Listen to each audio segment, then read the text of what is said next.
We're going to explore and categorize just a few of our brushes with the many shades of embarrassment this life has to offer. In 5th grade, we were all freed from the bonds of the U.S. core curriculum and released into the wilds of Malibu for one full week of nature immersion.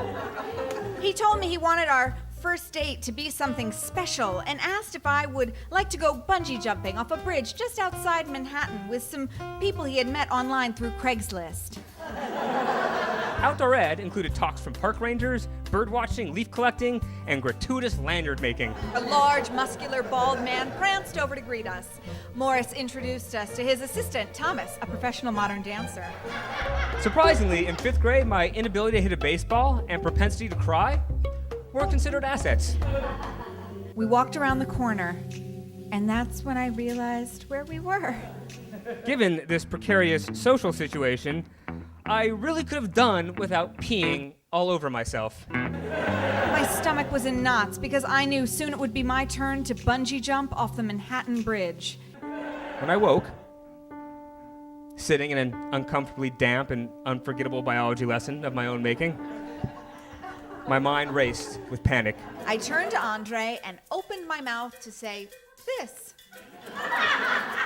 But I pronounced it, "How exciting!" Alan, I've got to hide. Kevin's after me. He then dove directly into my sleeping bag.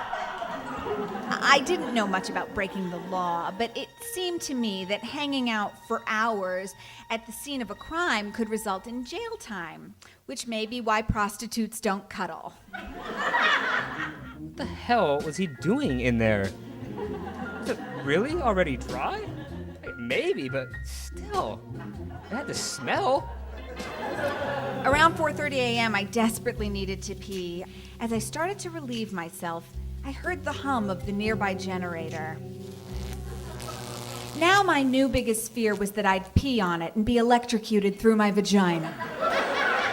Which is when it occurred to me, he was covering this up.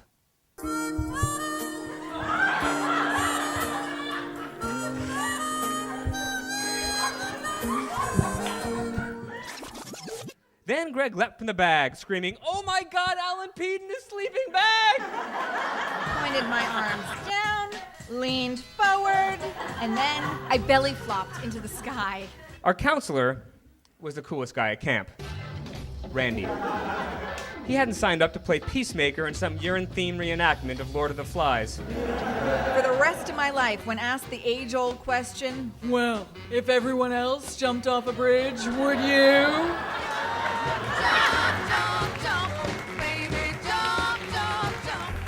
Seemed like such a harmless maneuver. Palm readings, $10.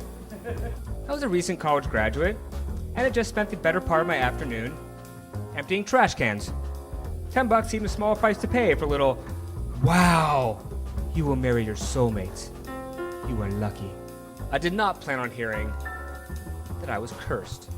Ben had a little sign that said, "A place for everything and everything in its place."